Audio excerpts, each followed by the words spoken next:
जी sir, नमस्कार अभी दोस्तों, डॉक्टर इस समय हम लोग प्राचीन भारत के इतिहास पर चर्चा कर रहे हैं। प्राचीन भारत के इतिहास पर, अब तक इतिहास को और प्राचीन भारत को समझने का हम लोगों ने प्रयास किया था। अगर हमने भारत की जो है धरती को समझ लिया एक बार, तो हमें अगला जो समझ विकसित करनी चाहिए वह इस संदर्भ में होगी कि यह जो आदिकाल से ही जो भारत में जातियां निवास कर रही थी, उनका रंग रूप और उनका स्वभाव कैसा था, इस बिंदु पर हमको चर्चा करनी चाहिए। यही हमारी चर्चा का जो है इस समय बिंदु होगा। ठीक है ना, यहीं से आगे बढ़ना है। आइए, जी अगर सर। हम बात करें तो इसको नृजातीय तत्व कहते हैं। नृजातीय का मतलब क्या होता है, तो हम लोग कल की क्लास में ये बात कर चुके हैं कि नृजातीय को हिंदी में, तो नृजातीय ही लिखेंगे, इंग्लिश में इसको एंथ्रोपोलॉजिकल लिखते हैं। यानी कि एंथ्रोपोलॉजी क्या करती है, अब एंथ्रोपोलॉजी करती क्या है कि वह आदमी की जो है शकल सूरत आदि की जो है बनावट कैसी है उसकी जांच करती है।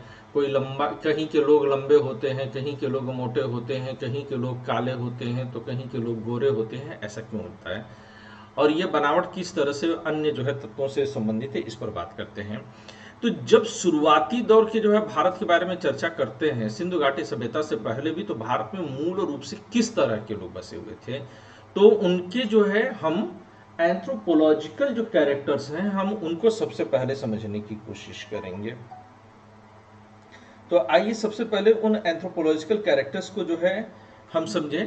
तो ये हम कह सकते हैं कि आदिकाल से ही, प्राचीन काल से ही भारत में विभिन्न जातियां निवास करती थीं। अगर आप जर्मनी को देख लीजिए, अगर आप फ्रांस को देख लीजिए, अगर आप जो है अन्य कई देशों को, नॉर्वे वगैरह को देख लीजिए, तो यहाँ पर एक ही तरह के लोग जो है निवास करते थे। अगर आप चाइना में भी देखिए तो मूल रूप से जो मैंडेरियन जो है जाति है, वही निवास करते हुए मिलेगी। हालांकि थोड़ी बहुत भिन्नता उनके यहाँ भी है, लेकिन उनकी भिन्नता ऐसी है कि जैसे कि जो है किसी प्लेट में से ढेर सारे नूडल्स पड़े हों और आप एग्जैक्टली नहीं पहचान पाइए कि एक नूडल जो है दूसरे नूडल से कैसे डिफरेंट है। हम लोग थाली में पड़ी हुई रोटी भात की तरह हैं, देखने में दूर से ही हल्ला मचा करके अलग अलग नजर आने लगते हैं। ठीक है, और ये जो अलग अलग जातियां निवास करती थी, इनकी जो लैंग्वेज थी वो अलग थी, इनका जो रहन सहन था वो अलग था, इनके जो ट्रेडिशंस थे वो भी जो है बहुत अलग अलग हुआ करते थे। और भारत में जो नृजातीय तत्वों की पहचान होती है, एंथ्रोपोलॉजिकल यूनिट्स की जो पहचान होती है, वह दो चीज़ों पर जो है निर्भर करती है। ये दो चीज़ें कौन सी हैं, एक तो होती है कि उनके भौतिक जो है क्या जो है लक्षण है, और दूसरे जो है उनके भाषाई और सांस्कृतिक जो लक्षण होते हैं उन पर निर्भर करती हैं। अगर भौतिक लक्षणों के बारे में बात करें, तो भौतिक लक्षणों के आधार पर पुराने एक इतिहासकार हुए हैं, बी एल गुहा साहब।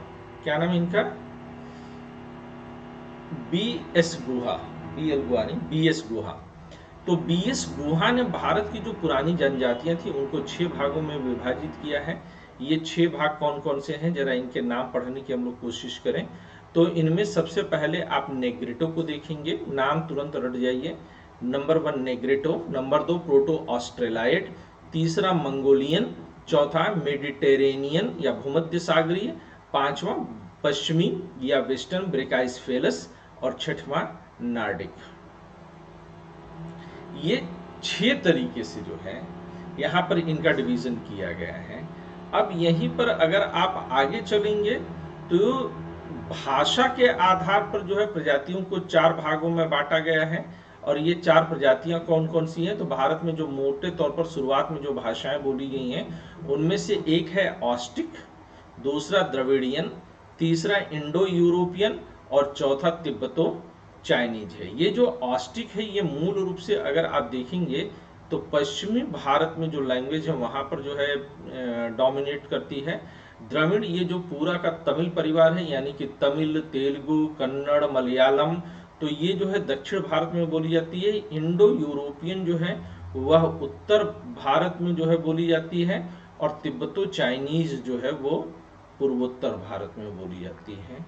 तो ये अगर आप देखेंगे तो 4 तरह से जो है भाषाओं को 4 दिशा में जो है अलग अलग भाषाएं थी। भारत बहुत बड़ा देश है, इसलिए ये डिफरेंसेस अलग अलग मिलती हैं। चीन में जो है वो ज़्यादातर तिब्बतो चाइनीज या मैंडेरियन जो लैंग्वेज है वही जो है प्रभावी रूप से बोली गई है।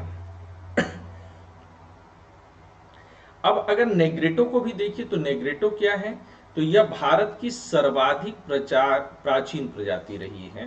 अब नेग्रेटो के बारे में बात कर रहे हैं, और यह प्राचीन प्रजाति अब कहीं पर भी स्वतंत्र रूप से नहीं मिलती है, लेकिन इसके जो तत्व हैं, इसके जो चेहरे मोहरे की बनावट आदि है, ये अभी भी भारत में जगह जगह पर अगर आप देखेंगे तो आपको ये मौजूद दिखाई देगी। कई जगहों पर भारत में जो है इसके आपको लक्षण दिखाई देते हैं। इनमें से जो है आप अगर देखेंगे तो सबसे अधिक ये अंडमान निकोबार में दिखाई देते हैं, कोचीन में दिखाई देते हैं। त्रावणकोर, ये शब्द जो है होना चाहिए त्रावणकोर, मैं इसको जो है थोड़ा सा सही कर दूं।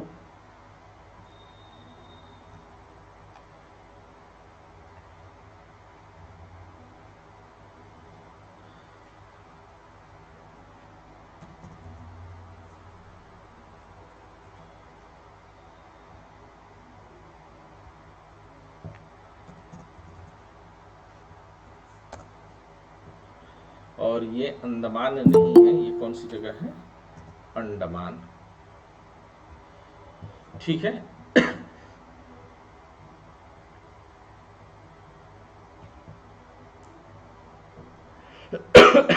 इसके अलावा ये जो अंडमान निकोबार है, कोचीन है, त्रावणकोर है, यहाँ पर कदार एवं पलियन जनजातियों में इसके लक्षण मौजूद हैं। तो आप इसको ले सकते हैं कि अंडमान निकोबार, सॉरी, कोचीन तथा त्रावणकोर की कदार एवं पलियन जनजातियों में जो है नेग्रेटो के जो है कैरेक्टर्स मौजूद हैं। इसके अलावा यहाँ पर जो है ये असम हो जाएगा। असम के जो है अंगामी नागाओं, पूर्वी बिहार की जो राजमल पहाड़ियों में बसने वाली बांगड़ी समूह तथा इरुला में देखी जा सकती है। तो यहाँ पर भी जो है ये मौजूद हैं, यानी कि पूर्वोत्तर भारत में या तो बिल्कुल साउथ इंडिया में कुछ इनके कैरेक्टर्स मौजूद हैं, या इनके कैरेक्टर्स आज की तारीख में अगर आप देखेंगे तो बिल्कुल उलट जो है जगहों पर मिले हैं। ये होते कैसे हैं, तो इनके कद जो होते हैं वो नाटे होते हैं, चौड़े सर होते हैं, मोटे होठ होते हैं, चौड़ी नाक होती है, और ये लोग काले रंग के होते हैं। तो इनकी शारीरिक बनावट पर विशेष रूप से ध्यान दीजिएगा। क्या है कि नाटा कद है, चौड़ा सिर है, मोटा होठ है, चौड़ी नाक है और काले रंग के हैं। तो आपका कोई फ्रेंड ऐसा रहा है कोई जानने में जो इस कदर का हो?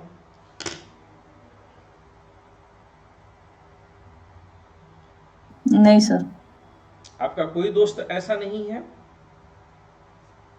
आप लोग जो है इस तरह हैं? बहुत नहीं सर। परवेज क्या कहने की कोशिश कर रहे हो? सर कॉलेज में बहुत थे ऐसे। हैं? क्योंकि तुम्हारी तरफ जो है जनजातियां थोड़ी बहुत मात्रा में अभी भी हैं, ठीक है। इनकी जी सर। प्रमुख खोज क्या है, धनुष बाण की खोज इसी जनजाति ने की थी, और मृतक की आत्मा में भी ये लोग विश्वास करते थे। यह शकल देख रहे हैं, जी नाटा सर। कद, चौड़ा सिर, काला रंग, जी जी सर। ठीक है। ये बिल हमारे में बिल जाति कहा जाता है इसको। नहीं, ये भील जाति नहीं है, भील जाति इससे अलग होती है। सर गुजरात की वो बिल जाति नर्मदा की साइड बसी हुई है ना, नर्मदा तट पे। हाँ हाँ वो हाँ, मैं बिल्कुल रहा हूँ उस एरिया में। तो वो यहाँ की साइड हम मैं भी वहां से ही हूँ, तो उस साइड ये इस साइड ये ऐसे ही मूल लोग। रूप से आज कहीं पर भी नहीं है बेटा, ठीक है। अभी भील में भी आते हैं। ये इसी शक्ल इनका, में। चुप रहो, ये इनका जो है एक चित्र जो है वो ब्लैक एंड व्हाइट में है। इसमें देखने में आपको ये ज्यादा जो है लगेंगे। देखिए बगैर किसी जो है जिम विम के इन लोग का शरीर कितना फिट होता था, है ना। जी सर। जिम विम करने की जरूरत नहीं है। तो ये जब मैं पठान में शाहरुख खान को देख रहा था तो मैं सोच रहा था कि क्या इनके पूर्वज कहीं जो है निग्रेटो प्रजाति के रहे होंगे। आप लोग को क्या लगता है?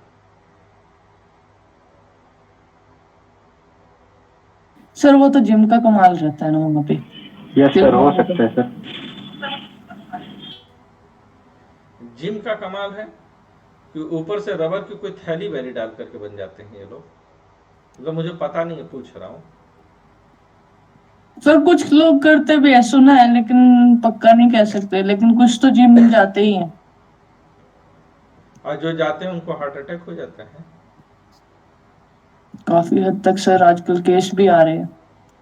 तो भारत सरकार को जो है सर वो तो एस्ट्रॉयड की वजह से। ऐसा बिल्कुल नहीं है। अभी लखनऊ में एक डॉक्टर की डेथ हुई है, कोई ऐसा उन्होंने जो इस तरह के इंजेक्शन लिए है, ठीक है ना।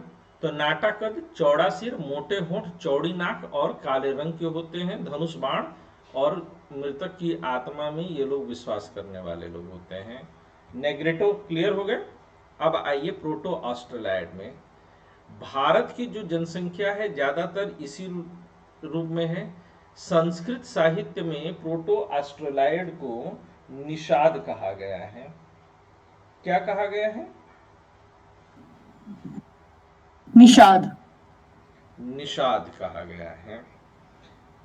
इनका उल्लेख कहीं पर आप लोगों को पता है?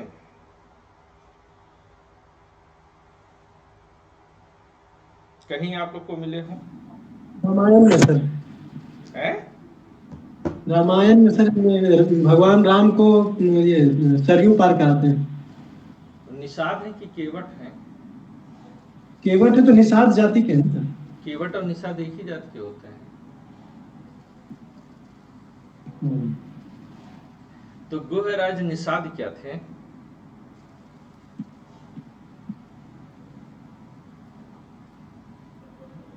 हाँ निषाद तो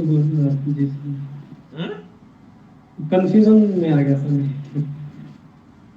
निषाद है रामायण में, जहाँ पे जाके वो रात बिताते हैं और राजा को कहते हैं कि आप मेरे राज्य में चलिए, लेकिन सर राम इनकार कर देते हैं कि नहीं वो भी एक राज्य ही है। आपको कैसे पता कि राम इनकार कर देते हैं? रामायण में रामायण मांगहु नाम केवट याना, कहा प्रभु तोर मरम मैं जाना। सुना है? रामायण में केवट का प्रसंग जो है ना बड़ा बढ़िया लगता है। बहुत सारे एससी और एसटी वर्ग के लोग रहे हैं जिनको कि तब रिजर्वेशन नहीं मिला था, लेकिन राम उनको बढ़ बढ़ करके गले लगाते हैं। और जब अत्रि ऋषि के आश्रम में जाते हैं राम, तो गुहराज निषाद जो होते हैं वो नीचे बैठने की कोशिश करते हैं। तो अत्रि मुनि ने उनको जो है सादर कहा कि अरे आप ऊपर बैठिए, आप नीचे क्यों बैठे हैं? अब अत्रि मुनि बहुत बड़े विद्वान हैं। ये मैं इसलिए बता रहा हूं क्योंकि आजकल शूद्र राजनीति बहुत ज्यादा हो रही है, शूद्र से ज्यादा क्षुद्र राजनीति हो रही है, दोनों तरफ से। सत्ता पक्ष और विपक्ष दोनों इस मामले में गड़बड़ है। अत्रि मुनि कौन है? अत्रि मुनि ब्राह्मण हैं। कहते हैं कि आप ऊपर बैठिए साहब। अब जब ये ऊपर कहते कि अरे मैं कैसे बैठूं, मैं तो इसी वर्ग से हूं, तो राम टोकते हैं, अत्रि मुनि टोकते हैं। अत्रि मुनि कहते हैं कि जिसे स्वयं राम ने गले लगा लिया हो, जिसे राम अपना मित्र कहते हो, वह छोटा कैसे हो जाएगा? और अत्रि मुनि अपने जमाने के सबसे बड़े विद्वान हैं, सबसे बड़े विद्वान हैं अत्रि मुनि। बड़ा अच्छा प्रसंग है कि जब राम जाते हैं अत्रि मुनि के आश्रम में, तो अत्रि मुनि उनकी प्रार्थना करते हैं, स्तुति पाठ करते हैं। आप लोगों ने कभी सुना होगा वो स्तुति पाठ, रामचरितमानस में इसका उल्लेख है कि नमामि भक्त वत्सलम कृपालुशील कोमलम भजामि ते पदाम्बुजम मकामि नाम सुधामदम निकाम श्याम सुंदरम भवाम्बुनातु मंदरम। ये लाइन चलती है, मैं पूरा नहीं गाने जा रहा हूं।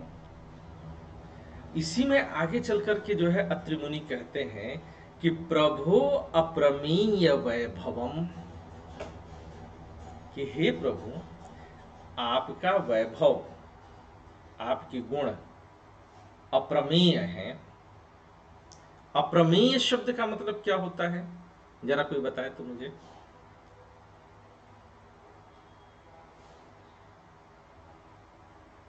अप्रमेय शब्द का अर्थ क्या है?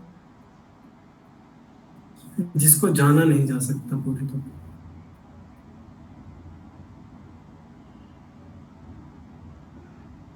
जिसको जाना, जो ज्ञान का विषय ही नहीं बन सकता है, वह अप्रमेय है। तो अत्रि मुनि जो सबसे बड़े ज्ञानी हैं, वो हाथ जोड़ लेते, कहते हैं हे प्रभु आप तो ज्ञान की सीमा से परे हैं, आप जाने नहीं जा सकते। तो यानी कि एक ज्ञानी के लिए विनम्रता पहली शर्त है। वह अपनी अज्ञानता को जानता है। और वहीं पर केवट जो पढ़ा लिखा कुछ नहीं है, केवट पता है क्या कहता है? स्वयं परब्रह्म परमेश्वर धरती पर उतर आते हैं और उससे सहायता मांगते हैं,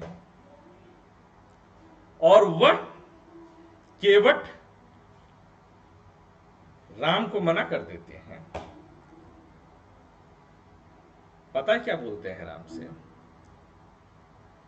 तुलसीदास इसका जिक्र करते हैं, कहते हैं कि मांगहु नावन केवट वाना, कहा प्रभु तोर मर्म मैं जाना। कि मैं तुम्हारा सारा मर्म जानता हूं। केवट पढ़ा लिखा नहीं है, लेकिन केवट कह देता है कि हे प्रभु मैं तुम्हारे सारे मर्म को जानता हूं, तुम चाहे जो कह लो। और अत्रि मुनि कहते हैं कि प्रभो अप्रमेय वैभवम, ज्ञानी जो विशुद्ध ज्ञान है, जहां पर विशुद्ध बुद्धि है, वह उस ईश्वरीय तत्व को जानने से मना कर देती है। लेकिन जहां भक्त का अंतःकरण उभर कर करके आता है, वह अपरोक्षानुभूति की सीमा में होता है, वह कह देता है कि प्रभु तोर मर्म मैं जाना, कि तुम्हारा मर्म मैं जानता हूं। तुम कहां हवा में उड़ रहे हो, तुम क्या समझते हो बच्चा है हम, ऐसे ही बना दोगे। तो भक्त प्रेम जहां है, प्रेम हट कर सकता है, प्रेम लड़ सकता है। जो लड़ा नहीं तो फिर प्रेम किस काम का, फिर वो प्रेम किसी काम का नहीं है। जो लड़ नहीं सकता, वह ज्ञान नहीं जो विनम्र न बना दे, जो झुका न दे। प्रेम वह जो लड़ा न दे, ज्ञान जो झुका न दे खुद को ही। तो बड़ा मधुर प्रसंग है। अब चूंकि सूरज ने जो है रामचरितमानस की जो है चर्चा की, मैं आप लोग को बता रहा हूँ ना कभी कभी कि मेरा अब आगे चल करके बाबागिरी ही करने का जो है इरादा रह गया है। पढ़ने लिखने वाले लड़के तो क्लास में मिलते नहीं हैं, अस जड़ बुद्धि बैठे हैं आज की तारीख में। क्या बतावें, यहीं लखनऊ में कोचिंग में पढ़ाने गया, पहले से मुझसे पहले एक टीचर पढ़ा के जा चुके हैं, कोचिंग के डायरेक्टर साहब पढ़ाए हैं, खुद को बड़ा विद्वान मानते हैं। अब विश्वास मानिएगा, केवल राज्य शब्द को समझने में अनुच्छेद 12 में जो राज्य शब्द लिखा है, 4 घंटे का मेरा समय चला गया। अब मेरी आदत है कि जब तक मुझको ये ना लगे कि ये क्रिटिकल एनालिसिस करके इस चीज को नहीं पकड़ लिया, तब तक मैं आगे नहीं बढ़ता। 4 घंटा लग गया। उस दिन से मेरा पढ़ाने से ऐसा मन टूटा कि लगता है कि मैं किन लोगों को पढ़ा रहा हूं और मैं क्यों पढ़ा रहा हूं। तब आईएएस मार्गदर्शक की जरूरत और अधिक समझ में आती है। लगता है पढ़ाया जाना चाहिए। इसी रूप में। हेमंत बाबू, हम मानते हैं कि आगे चल करके हम बढ़िया बाबा बाबा बन जाएंगे। Yes sir. बढ़िया, मतलब थोड़ा पीछे से म्यूजिक व्यूजिक बजे, 2-4 फुट ऑफ ड्यूटी है, तब ज्यादा मजा आएगा ना। Yes sir. प्रोटो ऑस्ट्रेलाइज भारतीय जनसंख्या के ये क्या हैं? आधारभूत अंग हैं। संस्कृत साहित्य में इसी को निषाद जाति मानी गई है। यह छोटे कद, लंबे सिर, चौड़ी नाक, मोटे होंठ, काली भूरी आंखें, घुंघराले बाल एवं चॉकलेटी त्वचा वाले होते हैं। मतलब स्वाद में नहीं, रंग में यहां पर बात हो रही है, ठीक है ना। छोटा कद है, लंबा सिर है। नेग्रिटो में क्या था? उनका भी कद छोटा था और उनका सर लेकिन चौड़ा था। चौड़ी ही उनकी नाक थी, होठ उनके भी मोटे थे। काली भूरी आंखों वाली, यानी कि कत्थैया आंखों वाली, पुराने जमाने में बड़ा बढ़िया गाना आया था, कत्थैया आंखों वाली एक लड़की एक ही बात पे मुझसे लड़ती है, तुम मिले क्यों नहीं पहले मुझसे, यही कह करके झगड़ती है। तब मुझे नहीं पता था कि वो लड़की जो है प्रोटो ऑस्ट्रेलाइड जनजाति की थी। तब तो हम लोग उसी पर मंत्रमुग्ध थे। घुंघराले बाल होते हैं, ठीक है ना। सबसे अधिक घुंघराले बाल वाले जो है आपको कहाँ मिलेंगे? अफ्रीका में मिलेंगे। लेकिन अफ्रीका में जितने हैं सब प्रोटो ऑस्ट्रेलाइड हों यह जरूरी नहीं है। और त्वचा का रंग कैसा है? चॉकलेटी है। हाँ परवेज। सर घुंघराले वाल और जो काले, आपने जो ऑस्ट्रेलिया बोला ना, वैसे ही लोग यहाँ पे भी है। गुजरात में कहाँ पे? अपने राजपीपला से आगे एक पहाड़ी आती है, वहां पे है। पहले तो तुम आईना देखना बंद करो। जितनी भी जनजाति मैं आदिम जनजातियों को पढ़ा रहा हूँ सब इसको ही गुजरात में ही मिल रहे हैं। मैं बताऊंगा, वो है सर, इसीलिए वो मुस्लिम है और मैं वहां पे जाके आया हूँ उस दरगाह पे, और वो लोग बिल्कुल वैसे ही लिखते हैं जैसे अफ्रीका में है ना वो। ये मुसलमान कैसे हो जाते हैं? हैं? आदमी रहने दो। हाँ जी सर। मुझे सख्त नफरत है हिंदू मुसलमान बनाने से। मैं पहले कहा ना, आदमी रहने दे, तू भी आदमी ही रहना। जी सर, इसलिए मैं वो बोला कि वो मैंने देखा है इसलिए। हाँ ठीक है, पर उनकी आंखें भी काली भूरी होती हैं। आंखों पे नहीं नजर मारे ना सर, उनके फेस और वही देखा ना, बाल घुंघराले, काले लोग। नेक्स्ट टाइम कब जा रहे हो? सर अभी तो नहीं जाऊंगा। तो आंखों में घूर करके देखना। कई जनजातियां होती हैं जिनमें आंखों में घूर करके देखने को ही शादी का प्रस्ताव माना जाता है। ऑलरेडी हो चुके हैं सर, और बाजू में कुछ बोलोगा तो मार पड़ेगी।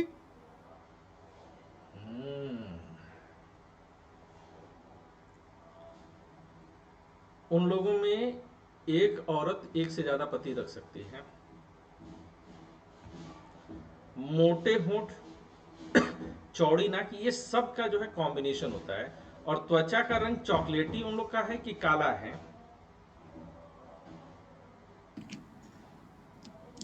सर क्या काला है? यहाँ पर क्या लिखा है? काला है सर, चॉकलेटी। ठीक है, ये देखो, ये तस्वीर में थोड़ी सी छोटी कर दो। जी सर। नता देखा આપણે બાગોર नहीं, એટલે आप लोग ये करते रहते हैं।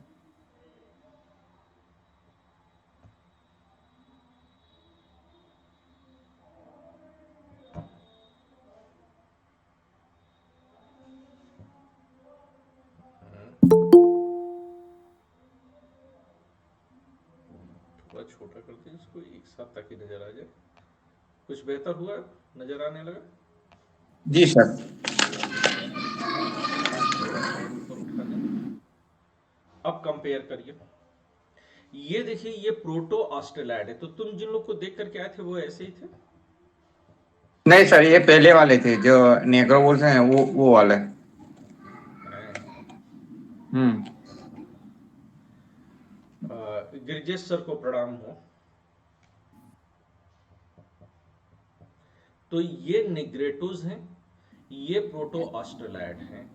सर का अंतर देखना, इसके सर की चौड़ाई देखिए और इनके सर में देखिए। हालांकि तस्वीर में सेट करने में थोड़ा सा जो लग रहा है, लेकिन फिर भी सर का अंतर नजर आ रहा होगा, माथे में नजर आ रहा होगा।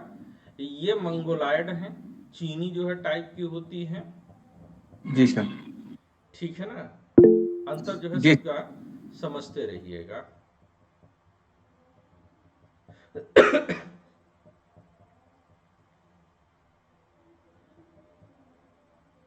ठीक ढंग से समझ में आएगी सारी? जी जी सर।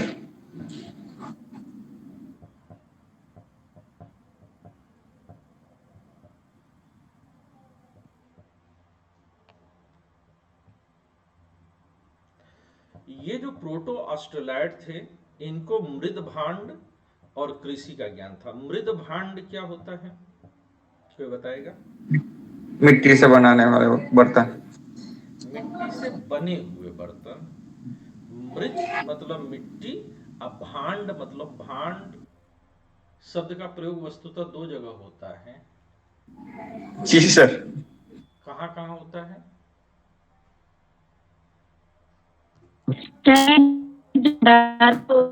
ये कौन बोल रहा है? सर जो बोल रहा है वो खुल करके बोले।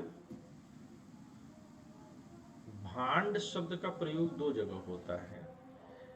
एक तो होता है भांड मतलब बर्तन, जोकर। नौकर, और एक भांड मतलब बेवकूफ को लोग बोलते हैं भांड। बोल सकते हैं ना उसको। हास मतलब परिहास करने वाले लोग।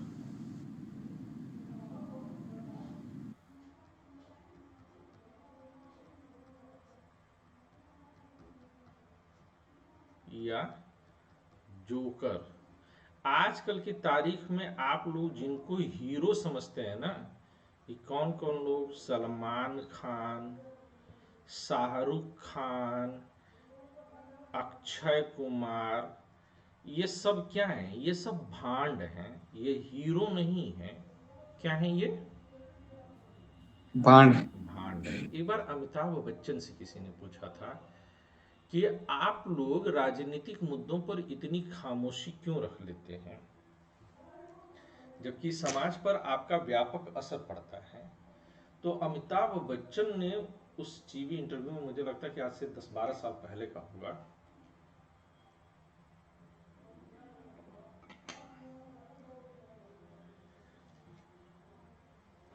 तो उन्होंने जो कहा था कि हम लोग को आप हीरो मत समझिए, हम नाचने गाने वाले लोग हैं, और शुद्ध शब्दों में हम लोग भांड हैं। हम बुद्धिजीवी वर्ग के नहीं हैं, और हम उतना ही काम कर सकते हैं जितना कि हमको लिख करके दिया जाए। हालांकि अमिताभ बच्चन स्वयं में अच्छे साहित्यकार हैं, उनकी पोएम्स वगैरह या जिस तरह की भाषा का वो प्रयोग करते हैं, आप कभी अमिताभ बच्चन को बात करते हुए देखिए तो लगता है कि अपने आप में तमीज का एक इंस्टीट्यूशन बात कर रहा है। लेकिन मूल रूप से अमिताभ बच्चन है क्या? भांडे ही तो है ना। और इसी को जो है और देशज शब्दों में भाण या भड़ुआ शब्द भी इन्हीं लोगों के लिए होता है। पहले के ज़माने में जब बारात वगैरह चलती थी, गिरजेश सर मुझसे सहमत होने चाहिए, तो 4, 6, 7 दिन, 10 दिन, महीना महीना भर बारात रुकती थी। भगवान राम की जब बारात गई हुई थी, तो जब जब दशरथ बारात लेकर के लौटना चाहें, तो जनक उनका हाथ पकड़ करके उनको जो है 1 सप्ताह और रुकने के लिए मना लेते थे, और इस तरह से करते करते लंबा समय जो है दशरथ रुक गए। तो जब बारात वगैरह इतने लंबे समय तक रुकती थी या चलती थी तो बहुत दूर तक चलती थी, तो साथ में इस तरह के भांड लोग चला करते थे जो लोगों का मनोरंजन करते थे। आजमगढ़ में एक जगह है दोहरी घाट। दोहरी घाट का एक प्रसंग जो है, मुझे लोगों ने बताया है कि मैथोलॉजिकल प्रसंग क्या है उसका, कि जब दशरथ बारात लेकर के चले हैं तो वहीं दोहरी घाट की जगह पर ही, गंगा नदी के किनारे पड़ता है, तो राम, दशरथ और जनक का मिलाप होता है। और जब जनक बारात को लौटाने चलते हैं तो लौटाते समय जनक जो है उसी दोहरी घाट तक चले आते हैं, अपने राज्य की सीमा को पार कर जाते हैं। तो 2 बार वहां पर संधियों का मुलाकात हुआ है उस घाट पर, दोहरी मुलाकात हुई है, तो दोहरी घाट उस वजह से भी नाम है। वहां पर चूंकि जो नदी का कर्व है वो भी 2 बार है, इस वजह से भी उसका नाम दोहरी घाट है, अगर आप में से कोई आजमगढ़ को जानता होगा तो यह भांड शब्द का प्रयोग वहां पर हुआ। लेकिन यहां पर जो मृत भांड है वह मिट्टी के बने हुए बर्तनों के लिए है। गिरजित सर मुझसे सहमत हैं? सर मैं ऐसा ही बोला हूं ना?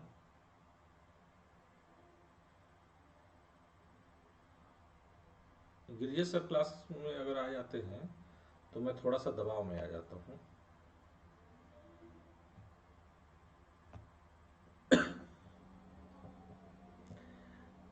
अब अगर निग्रेटो के बारे में बात करिए तो मृतक आत्मा में उनका विश्वास था। मृतक की आत्मा में, आत्मा तो मृतक हो नहीं सकती है। और मृत्यु के बाद आत्मा में विश्वास, धार्मिक कार्यों में पान का चढ़ाया जाना, सिंदूर और हल्दी का प्रयोग किया जाना, आज भी हमारे यहाँ प्रयोग होता है, पूजा पाठ में सिंदूर और हल्दी दोनों होती है। लिंगोपासना, लिंगोपासना का मतलब क्या है कि लिंग की उपासना। तो बहुत सारे लोग जो है आज ये कहने पे लगे हुए हैं कि वह जो लिंग पूजा होती है वह लिंग पूजा वस्तुतः प्रतीक है। लेकिन मेरा यह मानना है कि किसी भी चीज के कई अर्थ संभव हैं। जाकी रही भावना जैसी प्रभु मूरत देखी तिन तैसी। तो लिंग पूजा जो है, योनि पूजा, यह भारत में नई नहीं है। दुनिया के किसी भी हिस्से के लिए लिंग पूजा नई चीज नहीं है। अगर आप ग्रीक कल्चर वगैरह देखिए तो वहां पर भी लिंग पूजा होती रही है। सिंधु घाटी सभ्यता में भी अगर आप देखेंगे तो ऐसी कई जगह है जहां पर कि मातृ देवी की मूर्ति बनी है। और कुछ जो है सेलखड़ी की बनी हुई मोहरों पर भी मातृ देवी मिली है। खासतौर से हड़प्पा और मोहनजोदाड़ो से इनकी पर्याप्त मात्रा में मिलती है। इनमें से मातृ देवी की जब तस्वीर मिलती है तो उसमें मातृ देवी की योनि से एक पौधा निकलते हुए दिखाया जाता है। यह प्रकृति की प्रजनन क्षमता, जो सांख्य दर्शन में आपने पढ़ रखा है कि प्रकृति क्या है, प्रकृति ही निमित्त कारण है, प्रकृति ही प्रयोजन कारण है, और पुरुष जो है निमित्त और प्रयोजन है। प्रकृति कैसी है? प्रकृति उपादान कारण है। ये आज मैंने सांख्य दर्शन में आप लोग को पढ़ाया था, उससे कनेक्ट करिएगा। जी सर। पुरुष को मैंने कैसा कारण कार्य में कैसा बताया था कि पुरुष जो है निमित्त कारण है और पुरुष जो है वह प्रयोजन मूलक कारण है।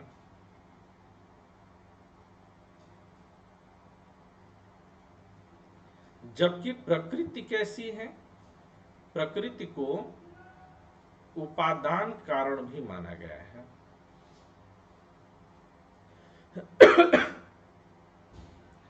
ठीक है ना? आज बहुत सारे लोग जो है सेक्स एजुकेशन का विरोध करते हैं, लेकिन ये समझिए कि जब भारतीय धर्म, या जिसको आप सनातन धर्म कहते हैं, तो सनातन धर्म में पुरुषार्थ कितने तरीके के माना है आपने? 4 तरीके का: धर्म, अर्थ, काम और मोक्ष। यही 4 तरह के पुरुषार्थ हैं। तो काम भी एक पुरुषार्थ है और काम के बगैर मोक्ष नहीं मिल सकता है। और इसके लक्षण अगर आप देखिए तो यहां पर बहुत स्पष्ट तरीके से बताया गया है। ठीक है ना? किसमें बताया गया है? ये प्रोटो ऑस्ट्रेलाइड में बताया गया है। इसके अलावा कोई हट जा भाई, चंद्रमा नहीं, हम यहां पर क्या लेंगे? चंद्रमा। चंद्रमा के कलाओं के अनुरूप तिथियों की गणना की जाती है। तो अब जो कैलेंडर आज की तारीख में हम लोग जानते हैं, तो कैलेंडर वस्तुतः 3 तरीके का होता है। ठीक है? एक कैलेंडर होता है जो सूर्य की गति पर आधारित होता है, और सूर्य की गति पर आधारित होने की वाले कैलेंडर के जो है डेट फिक्स होते हैं। इसमें एक दिन कहां से कहां तक होता है? एक मध्य रात्रि से दूसरी मध्य रात्रि तक को जो है हम एक दिन कहते हैं। ये 24 आवर्स माना जाता है, 12 घंटा दिन के 12 घंटा रात के। ये मूल रूप से कहां पर प्रयोग किया गया है? ग्रेगोरियन कैलेंडर में प्रयोग किया गया है।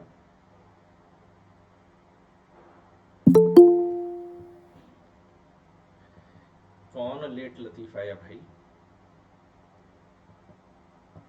चलो, ये तो वैसे भी जो है विजिटिंग मेहमान हैं, इनका पढ़ने लिखने से कोई सरोकार तो है नहीं, आ गए हैं तो बैठे सुना।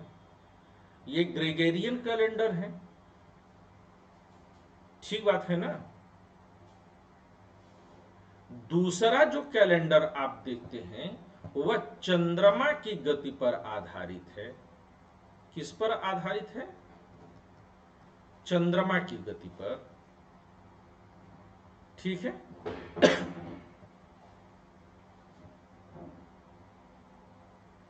यह ज्यादातर जो है आपका हिजरी सन, जो इस्लामिक कैलेंडर है, वहां पर माना गया है।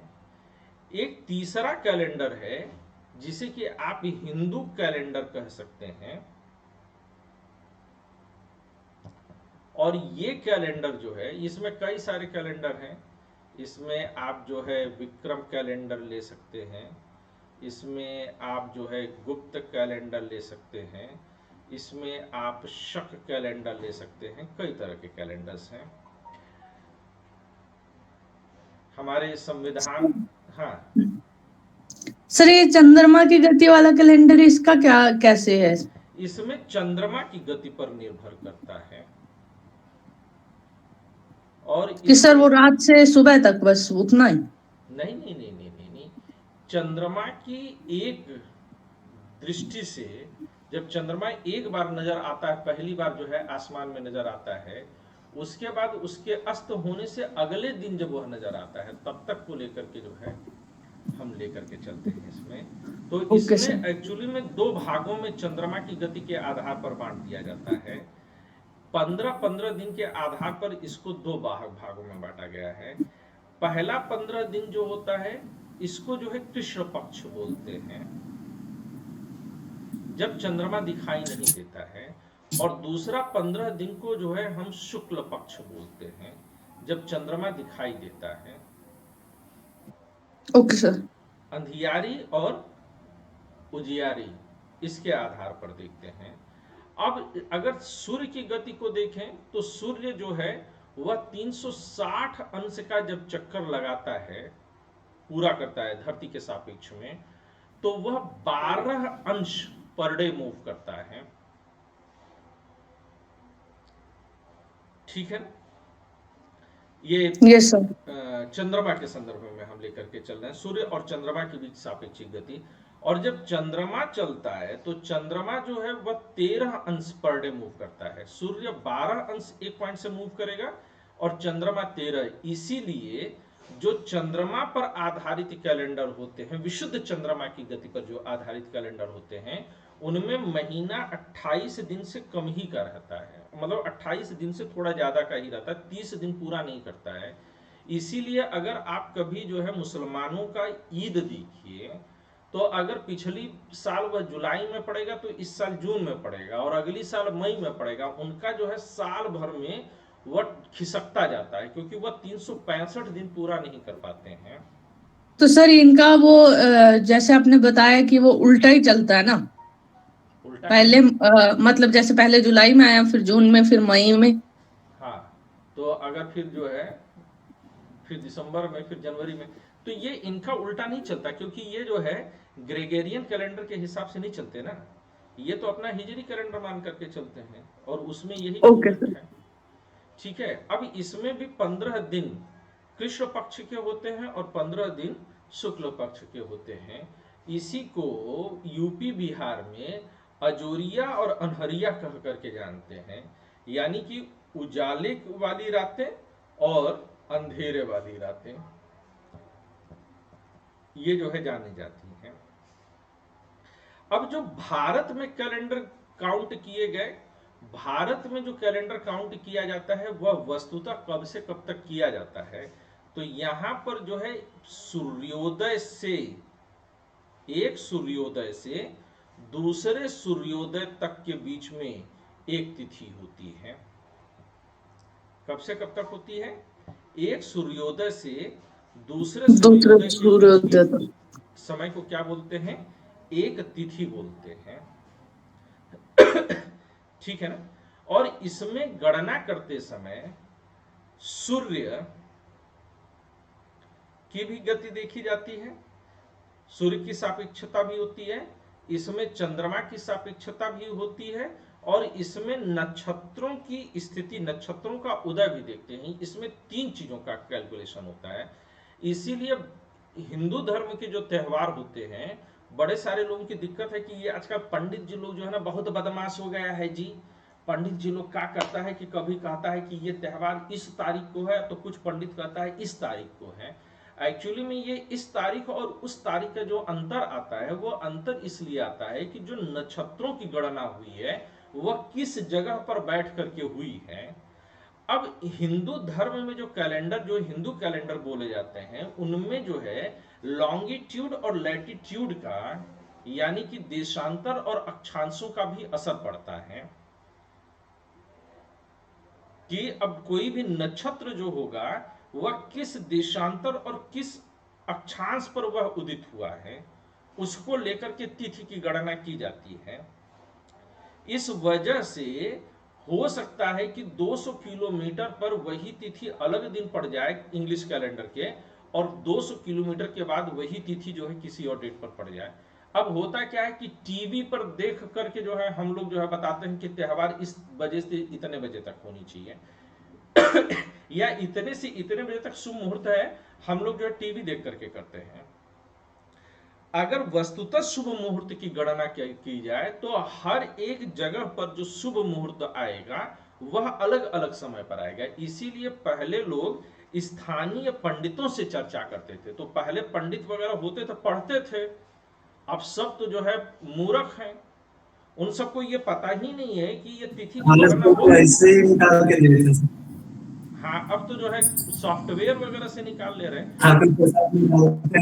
यहाँ तक कि जब बच्चे के जन्म वगैरह की गणना होती है, तो जब लोग बताते हैं कि मेरा बच्चा जो है वह इस तारीख को, अब 1 बजे किसी का बच्चा पैदा होगा, तो मान लीजिए कि आज जो है रात 1 बजे पैदा होगा, तो लोग कहेंगे कि 5 मार्च को पैदा हुआ, जबकि वो अगर जो है हिंदू ज्योतिष गणना है उसके अनुसार वह 4 मार्च ही है, जो भी तिथि पड़ेगी।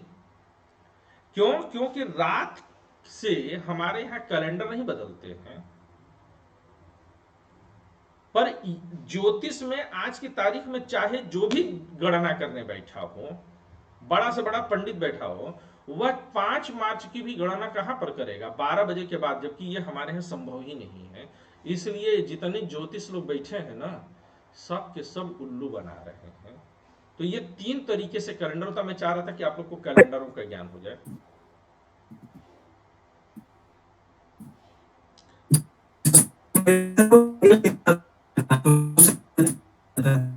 हाँ, लेकिन अब तुम्हारी इस भाषा से मुझे ऐसे लग रहा है कि जैसे कोई एलियन बोल रहा है और उसका सिग्नल पूरा नहीं मिल रहा है। पूरा बोलो, हिंदी में बताओ। अब तो धरती पे रहते हुए तुम्हें काफी समय हो गया है सूरज, अब तो यहाँ की भाषा बोल सकते हो। अभी भी नहीं बोल पा रहे। अब बेटा तू हिंदी सीख लेना तब बोलना, ये अंतरिक्ष वाली भाषा हमारी समझ में नहीं आती है।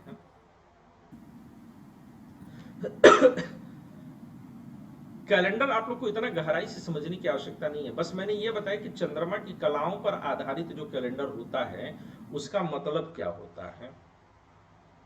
क्या यह जानकारी आप लोगों के लिए अच्छी थी? Yes sir. मजा आया? पैसा वसूल? हाँ जी सर। ऐसे ही ज्ञान प्राप्त करिए। यही हम तो आप लोगों को पहले बताए थे ना कि इतिहास जो है, मेरी बड़ी इच्छा थी इतिहास पढ़ाने की, और इतिहास पढ़ाने की तीव्र इच्छा मेरी इसीलिए हो रही थी क्योंकि इतिहास को जो ये बताया जाता ना कि अकबर बाबर के बीच में लड़ाई हो गई, अशोक जो है अपने भाई को मार दिया था, तो उन लड़की पृथ्वीराज चौहान उठा ले गया था, ये सब आलतू फालतू की चीज़ें जो है ना, ये सब गंदी चीज़ें हैं। हम लोग को एक्चुअल में क्या पढ़ना है कि कैसे वो थ्योरी ऑफ कॉजेशन, कारण कार्य सिद्धांत पर इतिहास को कैसे समझा जाए, उसको आज से कैसे रिलेट किया जाए, तब हमारी समझ में आएगा। ये बहुत गूढ़ ज्ञान है, ठीक है ना। तो इतिहास को पढ़िएगा। 2024 तो एकदम झक्कास, मतलब टाइड लगा करके जो है करिएगा। 1000 के आसपास वैकेंसी 2024 में भी रहेगी। आगे बढ़े। Yes sir. और देखिए, जब इतनी बढ़िया बढ़िया बात हो रही थी तब अफसाना आई ही नहीं। अब अफसाना आई है जबकि सारा फसाना सॉरी सर। वो कहाँ है रे तेरे साथ जो दूसरी लड़की रहती थी? सर यही है, ऑफिस में। वो भी है जिंदा भी? हाँ सर, जिंदा है। खुशबू नाम है उसका। हाँ सर। पढ़ लिख रही है वो? पढ़ तो रही है लेकिन इसको हिस्ट्री वाला शायद पता तो। हाँ, मेरे को बता देंगे, उसको फिर से रिमाइंड कर देंगे कि।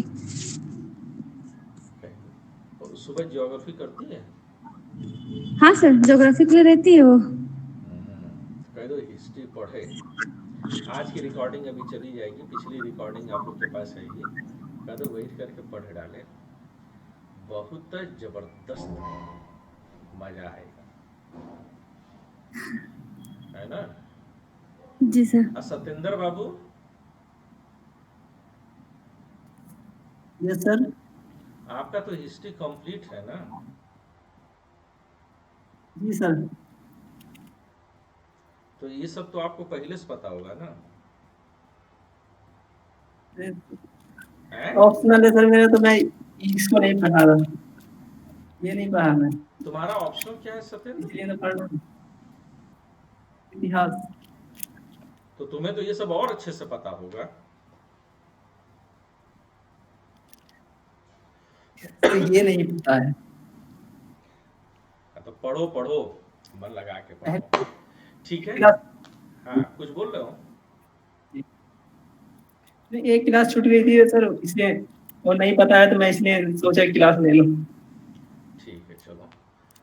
अब इसमें देखो, नाग, मकर। मकर जानते हो सब लोग क्या होता है? मकर क्या होता है? मकर राशि है सर। अच्छा, तो बड़ा राशि का पता है। नहीं पार्ट टाइम सर। भी कर लीजिएगा। सर मगरमच्छ को। नहीं सर, मकर बोल रहे ना सर। हाँ, तो मकर एक ये भी है सर, मकड़ी बोल सकते हैं उसको ना। नहीं नहीं, मगरमच्छ को बोलते हैं। अच्छा। मकर मतलब मगरमच्छ। मगरमच्छ, ठीक है। आप में जी। से कोई बता सकता है कि किसकी सवारी के रूप में, हिंदू मैथोलॉजी में किसकी सवारी के रूप में मकर रखा गया है?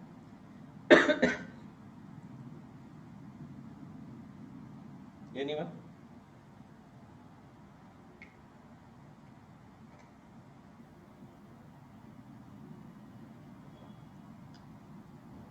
शनि नहीं।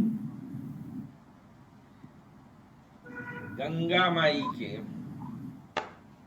अच्छा, पानी से रिलेटेड, हाँ सर वही हो सकती। कहीं यमुना नहीं हो सकते हैं? हो सकती हैं, लेकिन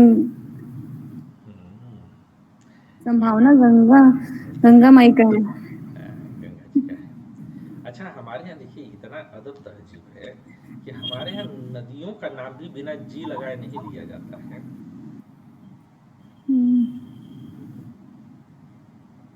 गंगा जी, अयोध्या में आप जाइए तो अयोध्या में कोई भी अयोध्या को अयोध्या नहीं बोलेगा, हर कोई श्री अयोध्या जी बोलेगा। बड़ा बढ़िया। गोदावरी को तो नहीं बोल। गोदावरी के भी जो वहाँ के मूल लोग होते हैं उनको गोदावरी जी ही बोलते हैं, श्री गोदावरी जी। उसे बूढ़ी गंगा।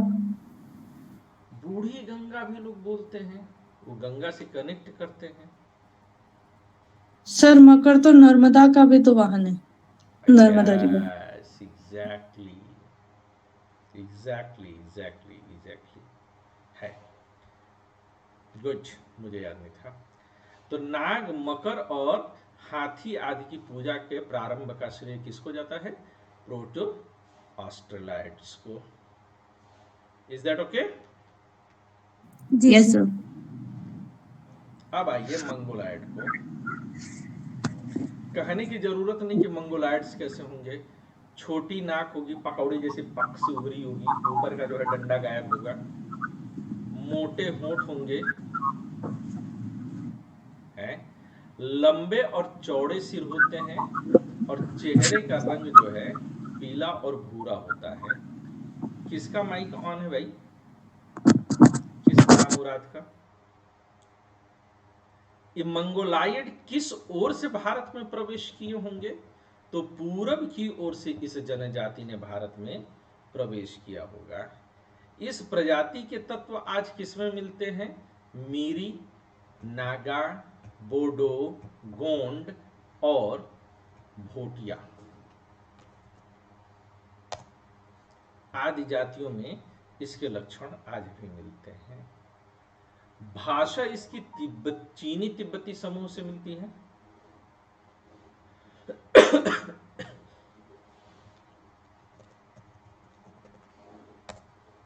समूह से मिलती है। मंगोल जाति के प्रभाव से ही भारतीय संस्कृति में तंत्र साधना जो आई है, तंत्र साधना मैंने आप लोग को कई बार बताई है कि क्या होती है। एक दिन क्लास में मैंने आप लोगों को नाथ संप्रदाय पर काफी कुछ बताया था, आप लोगों ने पढ़ा है। अच्छा, मैं आप लोग को होली में एक काम दूं, आप लोग करेंगे? जी सर। एक मूवी है, देखिएगा आप लोग। कौन सी? बहुत हुआ सम्मान। ऐसी तो सिर्फ कोई मूवी नहीं है। देखें सर। हैं? यूट्यूब पर है सर। अब यूट्यूब पर देखें सर। खोजना इसको तुम लोग। मेरे हिसाब से ये डिज्नी पर है, डिज्नी हॉटस्टार पर। तो मैं जानता हूं कि उस पर है, यूट्यूब पर है या नहीं जानता, लेकिन गजब की मूवी है। पूंजीवाद और वामपंथ की लड़ाई का जबरदस्त इसमें जो है भाव दिखाया गया है। और इस मूवी को देख करके मैं जितनी बार देखता हूं मुझे गिरजेश सर ही याद आते हैं। आप लोग जो है फाइंड करके बताइएगा कि कौन सा कैरेक्टर जो है गिरजेश सर से इसमें मैच करता है।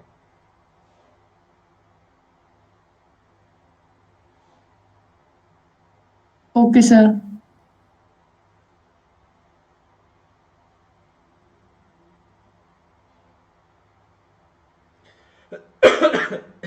तो तंत्र साधना हो गई। तंत्र साधना में जिसमें तमाम तरह की उपकरण रख करके जो है साधना की जाती है उसे तंत्र साधना बोलते हैं, है ना? सर जो चीनी लोग होते हैं वही मंगोलाइड है। चीनी भी मंगोलाइड समूह से होते हैं। Okay sir. ठीक है। वामाचार क्या है? एक्चुअली में कई बार लोगों को यह लगता है कि यह जो दक्षिण पंथ, वाम पंथ आदि का भेद है, यह भेद कहां से उत्पन्न हुआ है? माही शर्मा माही, ये किसके रेफरेंस से है माही?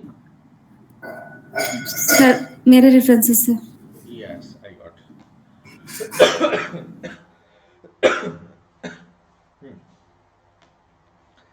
तो हम कहां पर थे? वामाचार पर।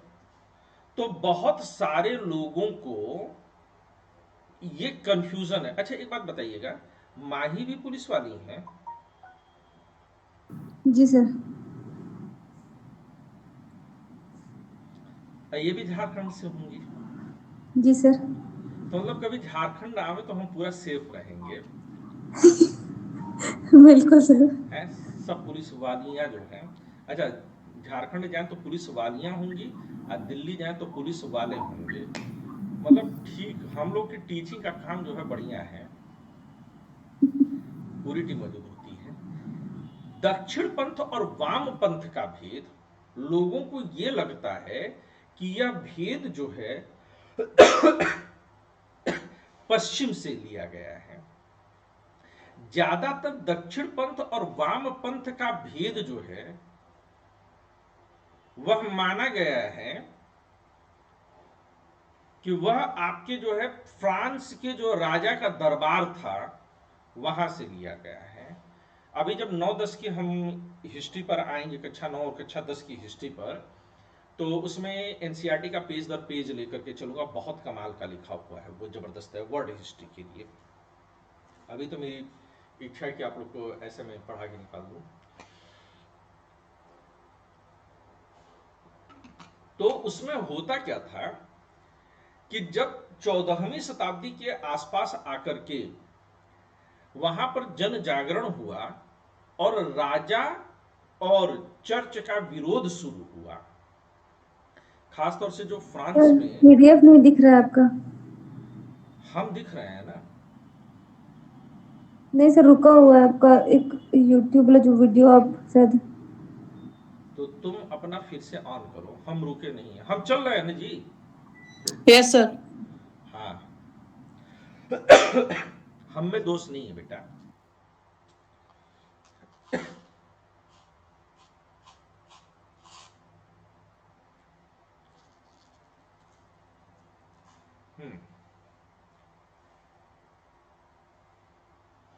तो मैं आप लोगों को जो बता रहा था, तो चर्च और राजा का जब विरोध हुआ तो जो लोग चर्च और राजा के साथ में थे उनके हर हाँ में हाँ मिलाते थे तोता की तरह, वे कहलाए दक्षिणपंथी।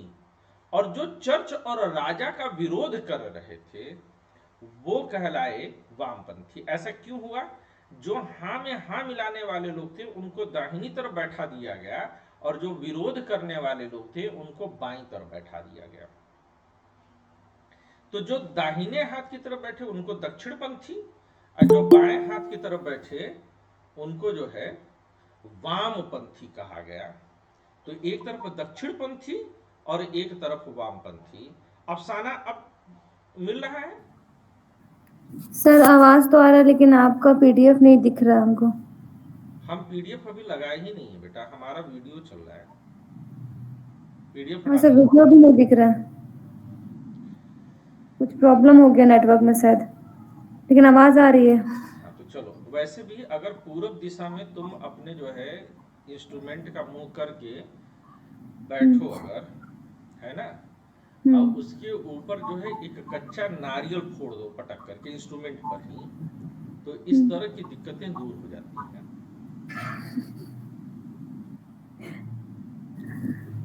नारियल नहीं है सर, दिक्कत दूर होगा नहीं लेकिन फोन जरूर टूट जाएगा। ये तुम्हारा भ्रम है, कभी करके देखना। जी सर। लेकिन डिस्क्लेमर ये रहेगा कि किसी भी तरह के नुकसान के लिए टीचर जिम्मेदार नहीं माना जाएगा। कृपया अपने सामानों की सुरक्षा खुद करें। जैसे मेले में पुलिस वालों की ड्यूटी है कि कहीं कोई अराजक कार्य न करें, अब पुलिस वाले माइक से चिल्लाते रहते हैं अपने सामान की सुरक्षा स्वयं करें। भैया तुम क्या कर रहे हो? शायद कोई जबरी न छीन ले, बस इतना कर रहे हैं। चलिए कर।